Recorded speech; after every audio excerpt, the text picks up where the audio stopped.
remember I was the MD for a singer sax player named Curtis Stigers in the early 90s to mid 90s, who was kind of taken on by Clive Davis to try to become Clive Davis's Michael Bolton, because he was a blue-eyed soul, really fantastic singer performer.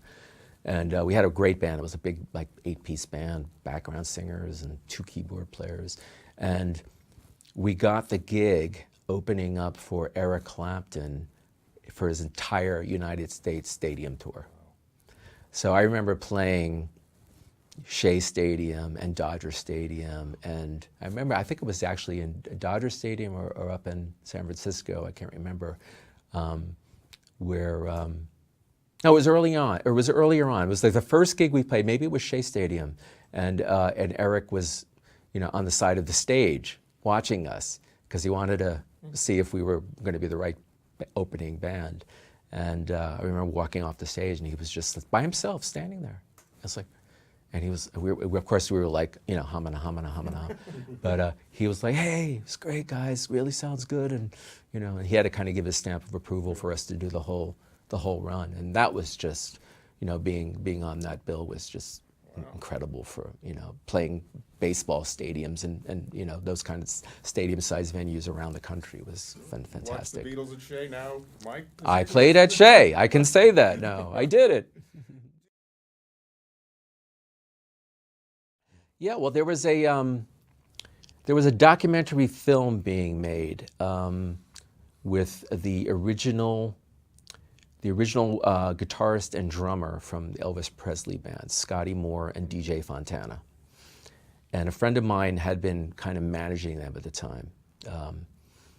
And they were going to go around different parts of the country and play with different ensembles, play Elvis songs with different ensembles, with different star lead performers. So my friend calls me and says, well, they're going to be filming the New York piece at Sears Sound in Midtown West, and they want you there as the bass player.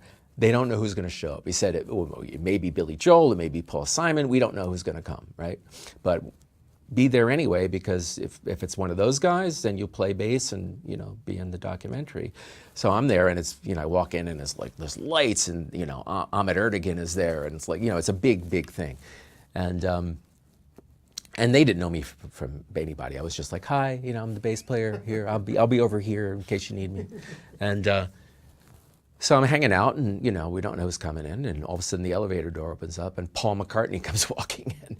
If he has, well, first he sent his one guy, his assistant that's been with him for like ever, carrying the bass, the Hofner Beatle bass, the real one, and I was like, well, this is fantastic, but I don't know where this is going to go, because he's a bass player, but he also plays every other instrument, so you don't know. So.